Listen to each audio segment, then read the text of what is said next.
Good morning. It's Monday, it's sunny, and it's getting warm out. And we're about to start in on our maple tapping. I'm excited. I love this part of the year, getting to tap these trees, but it's supposed to be in the mid 40s all week and low 30s, upper 20s at night. But this is what I love. Got one here,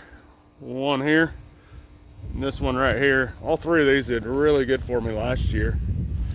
And everyone that sits there and wants to know, I can't even find where, I think right here is actually where I drilled my hole last year, and it's pretty much 100% healed over. But we will be tapping into these trees today, and we might do a couple over at the farm, but I'll show you kind of my little setup here and how I do it. So stick along for the ride and let's tap some trees. So I just use these food grade buckets. You can buy these pretty much any of your box stores, Menards, Lowe's, Home Depot, whatever, or online. But all I did, this is just a 3/8 drill bit. And I just drill yourself a hole in the bucket, and I do my trees out front here in front of the house. They're big enough that I can do I can tap 2 per tree. So I got 2 holes, 1 on each side of my bucket. But I just shove the tap hose, just goes right on in.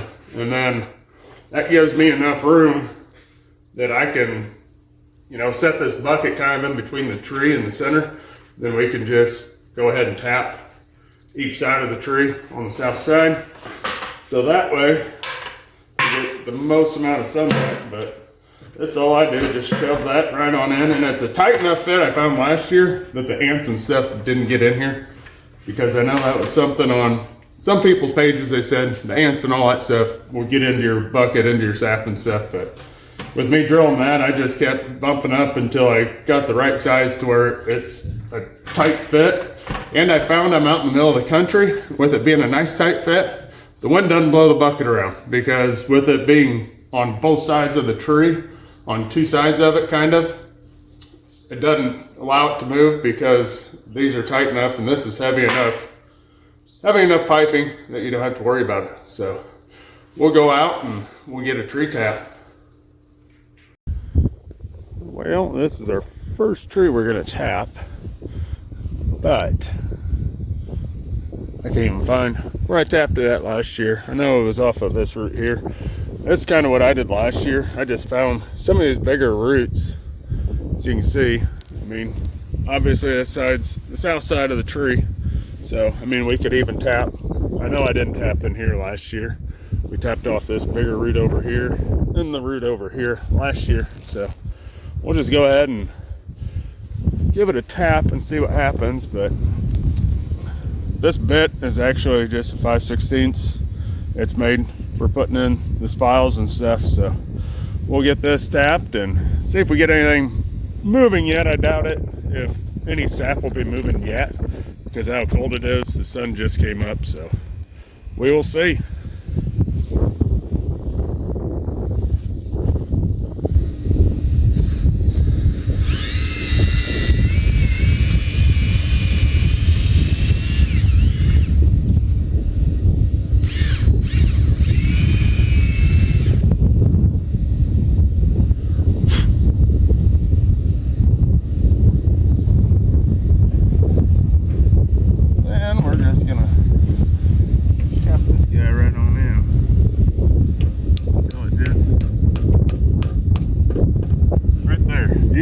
It just stops as soon as it gets there, but there's no sap running quite yet, because like I said, the sun literally just came up just a few minutes ago. So we'll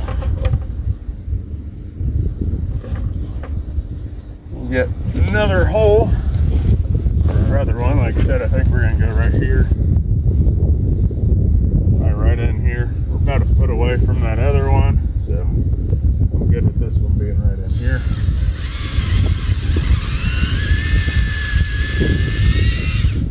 might drill it a little bit of an angle down, just to kind of help the sap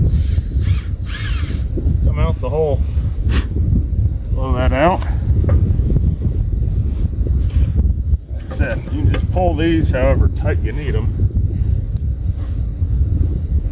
They're cold, chilly out.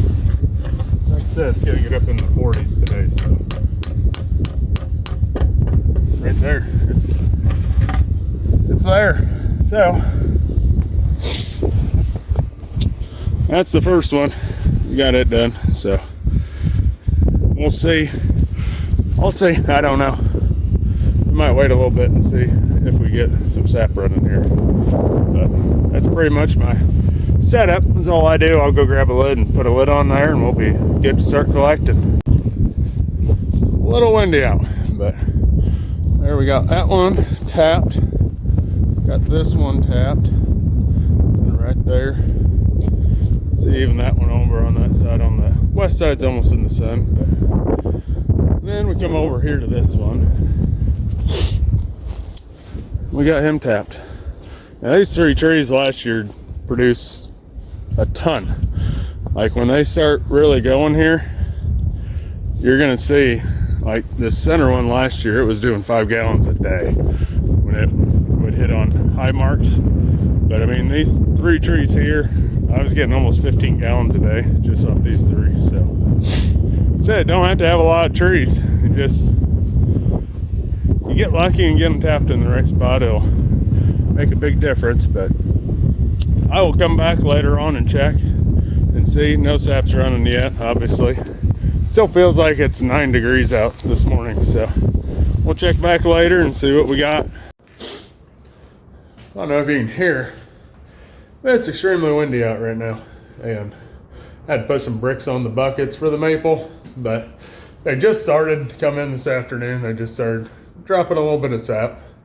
Not a lot, but I'm hoping by tomorrow, ground warms up a little bit today, then hopefully by tomorrow they'll really start taking off. But the one's got a little bit of a stream coming in, but not a ton.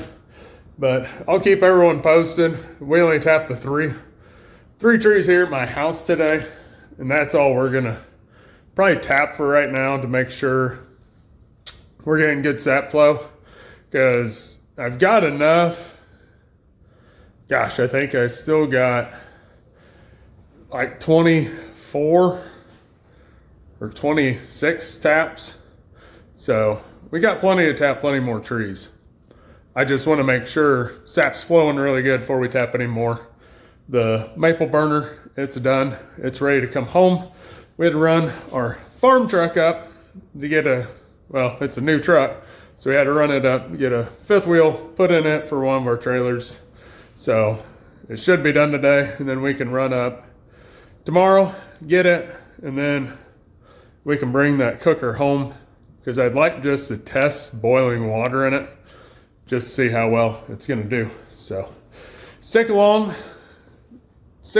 I should say, and we'll be doing that tomorrow. But I'm just giving you a little update today about our maple syrup, our sap, and get going with this stuff. So stick along for the ride, and I hope you guys enjoy it.